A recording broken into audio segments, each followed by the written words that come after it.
পশ্চিমবঙ্গ জুড়ে একই ঘটনা ঘটেছে। এটা কোনো বিচ্ছিন্ন ঘটনা নয়। হাওড়া ব্রিজের মালিকানা কার হাতে আছে সেটাও এখন খোঁজ করে দেখতে হবে। তৃণমূল কংগ্রেস গোটা রাজ্যকে বিক্রি করে দিয়েছিল।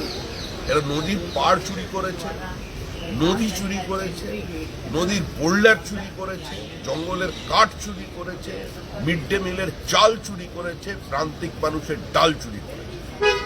একটা পকেট থেকে যদি ফরেক্স কোম্পানির মাধ্যমে 20,000 কোটি টাকা বিদেশে পাঠিয়ে দেওয়া যায়, তাহলে আমাদের এই রেশনিং ব্যবস্থায় কত লক্ষ কোটি টাকার দুর্নীতি হয়েছে সেগুলো জানেন।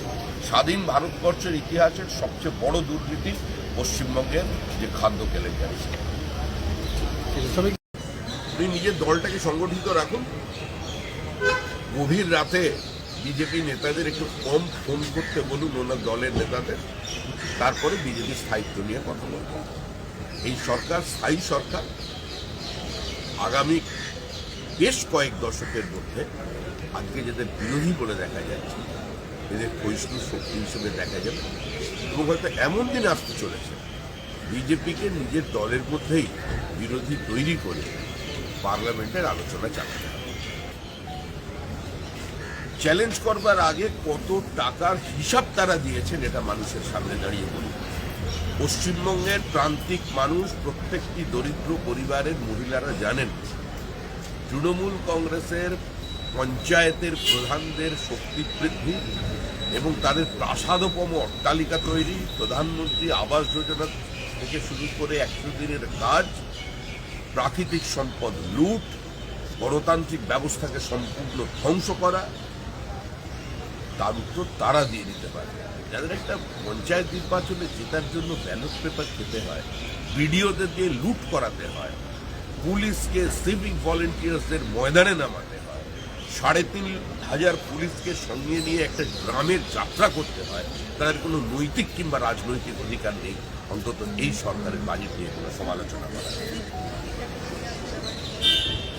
এই সরকারের পাশে আছে ভারতবর্ষের প্রান্তিক মানুষ, এই সরকারের পাশে আছে শিক্ষিত তরুণ তরুণ, এই সরকারের পাশে আছে গ্রামের নিরন্ন মানুষ, এই সরকারের পাশে আছে নারী শক্তি। এই সরকার তাদেরই দেখবে। অতীতেও জোট সরকার ছিল, 23টা রাজনৈতিক দলকে নিয়ে সরকার চালিয়েছিলেন অটল বিহারী বাজপেয়ী। সেই সরকারের রেলমন্ত্রী ছিলেন মুখ্যমন্ত্রী মমতা ব্যানার্জি, যার বিরুদ্ধে অভিযোগ এনে তিনি বিজেপি ছেড়ে কংগ্রেসের নৌকোয় উঠে পশ্চিমবঙ্গে তড়িপার না করাতে পেরে রেল থেকে সম্পূর্ণ দপ্তরবিহীন মন্ত্রী হয়ে ফিরে এসেছিলেন। একবার সেই ইতিহাসটা স্মরণ করুন, 1998, 1999 তৃণমূল কংগ্রেস। সুতরাং সেদিন কংগ্রেসের প্রবল গর্ভযন্ত্রণার সময় ওই আতুর ঘরে যদি অটল বিহারী বাজপেয়ী আর লালকৃষ্ণ আদবানি না থাকতেন, আজকে এই দলটার জন্ম হতো না। আজকে উনি দাঁড়িয়ে উনি বক্তৃতা করতে পারতেন না, বিজেপির সমালোচনা করতে পারতেন।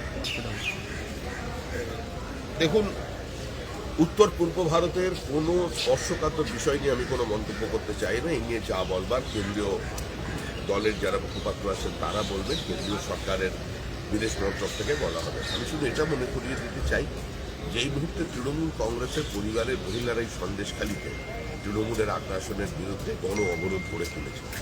আজকেও পশ্চিমবঙ্গে যে অত্যাচার চলেছে সেই অত্যাচারের অধিকাংশ আপনাদের কাছে আসছে কারণ তৃণমূল কংগ্রেসের সমর্থক পরিবার যাদের বাড়িতে এখনো মমতা বন্দ্যোপাধ্যায়ের ছবি আছে, তারাই আজকে সামনে দাঁড়িয়ে এই সরকারের বিরুদ্ধে মুখ করেছেন, প্রতিবাদ করছেন। দেখুন, তৃণমূল কংগ্রেসের পক্ষে সবকিছুই করা সম্ভব। আমার মনে হয় রুচিশীল মানুষ যারা আছেন, যারা ওই লোকসভার সদস্য, তারাও বিষয়টি শুনেছেন এবং আপনাদের মাধ্যমে গোটা দেশ জানবে।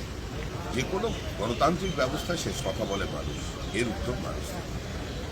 এই ব্যাপার কোনো অন্যায় কাজের হয়তো তিনি প্রতিবাদ করেছেন, তৃণমূলের লুটে সহযোগিতা করেন, সেই জন্য তাকে মার খেতে হয়েছে। আগেও তো দেখলেন বিলে সই না করলে সরাসরি উত্তরবঙ্গে পাঠিয়ে দেওয়া হয়েছে। একজন মহিলা, যিনি একজন অস্থায়ী শিক্ষক, 10,000 টাকা যার বেতন, তিনি মুখ্যমন্ত্রীর বাড়ির সামনে গিয়ে প্রতিবাদ করার কারণে, যার বাড়ি হচ্ছে ফ্রেজারগঞ্জে, তাকে পাঠিয়ে দেওয়া হয়েছিল জলপাইগুড়িতে।